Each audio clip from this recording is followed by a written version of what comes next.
আসসালামু আলাইকুম। Good evening ladies and gentleman. এই ভিডিওটা হচ্ছে মাননীয় প্রধানমন্ত্রীর তথ্য উপদেষ্টা ডক্টর জাহিদুর রহমান ভাই, ওনাকে ভারতের বিমানবন্দরে যে হেনস্থা করা হয়েছে তার প্রতিক্রিয়ার উপরে, মানে বিষয়ের উপরে। লেডিস এন্ড জেন্টলম্যান, বাংলাদেশের ইতিহাসে এবং নজিরবিহীন ঘটনা মনে হয় এর আগে কখনোই ঘটেনি। সেটা কি? একজন পূর্ণ মন্ত্রীর মর্যাদায় থাকা ব্যক্তি, যিনি ডিপ্লোম্যাটিক চ্যানেলে already informed, like Indian authority already informed about his arrival, এবং তারপরেও তাকে কিভাবে হেনস্থা করেছে, এতটাই হেনস্থা করেছে যে উনি বাধ্য হয়েছেন এখান থেকে ফিরে আসতে।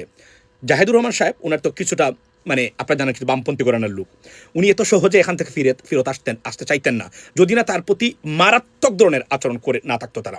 তার তীব্র প্রতিবাদ জানাচ্ছি, মানে এবং ক্ষুব্ধ প্রতিক্রিয়া ব্যক্ত করতেছি এই ঘটনায়। এই ঘটনা প্রমাণ করে যে ভারত আপনি সব কিছু খুলে দিলেও, আন্ডারওয়্যার পর্যন্ত খুলে দিল, আপনাকে এরা কখনোই বন্ধু ভাববে না। এবং মাননীয় প্রধানমন্ত্রী, আপনার জিয়া পরিবার এবং বিএনপি কখনো ভারতের বন্ধু হবে না। এটা আমরা আগেও বলেছি, আপনারা আমার চেয়ে ভালো জানেন, আরও যারা আছে তারাও ভালো জানেন।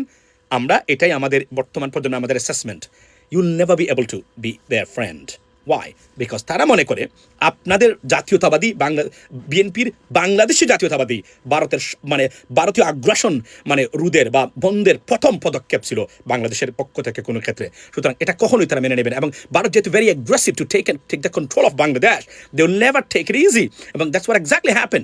এবং এই ঘটনার সাথে সূত্রপাত ভারতীয় নতুন হাই কমিশনার, যিনি বলেছেন মানে আমরা সব বাংলাদেশ এবং ভারতের মানুষকে এক করে নাকি উনি কাজ করবেন।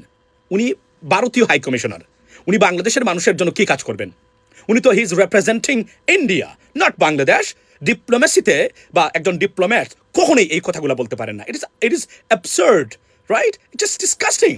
এবং এটা দ্বারা, এবং উনি হয়তোবা ভুলে তার মনের ভিতরে বা ব্রেইনের মানে ব্যাক ইন হিজ হ্যাড যেগুলো আছে সেগুলাই হয়তো মানে ভুলক্রমে হয়তোবা ব্যক্ত করে ফেলেছেন এবং বলেছেন মানে ক্রিকেট দুইটা টিমকে এক চান।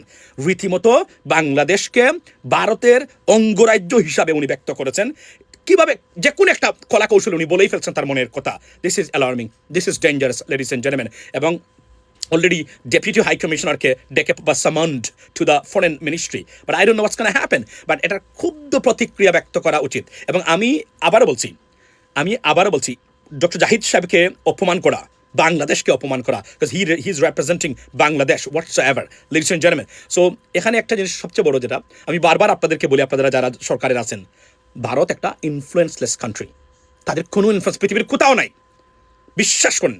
পৃথিবীর যত ইনফ্লুয়েন্স তাদের সবচেয়ে বাংলাদেশের উপরে। ওয়াই?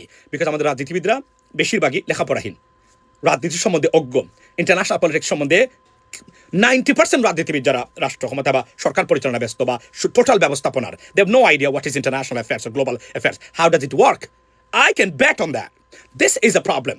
যে কারণে ভারত মাথা ঘুরায়, এবং তারা সবসময় চায় অদক্ষ মানুষ যেন সবসময় মানে আপনার ক্ষমতা থাকে বা সরকারে থাকে, এবং দেশপ্রেমহীন মানুষ থাকে। এই জন্য তারা শেখ হাসিনাকে রেখেছিল।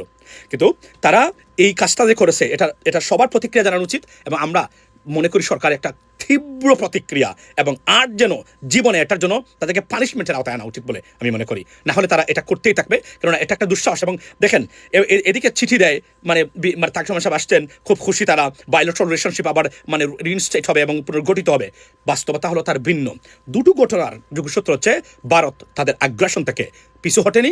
We have to be careful and we have to review all of their behaviours. এবং এই যে রংপুরে যে মন্দির মানে স্থাপত্য হচ্ছে, এগুলাকে খুব সেন্সিটিভলি দেখা উচিত। কেননা মনে রাখবেন তাদের উদ্দেশ্যটা সবসময় অসৎ। স্বাধীনতার আগ থেকে ছিল, স্বাধীনতার সময় ছিল, এখন পর্যন্ত অসৎ। এবং তারা বাংলাদেশের ক্ষেত্রে তাদের কোনো সৎ মনোভাব প্রকাশ করবে না। It is against the national policy, national strategy. That's what it is.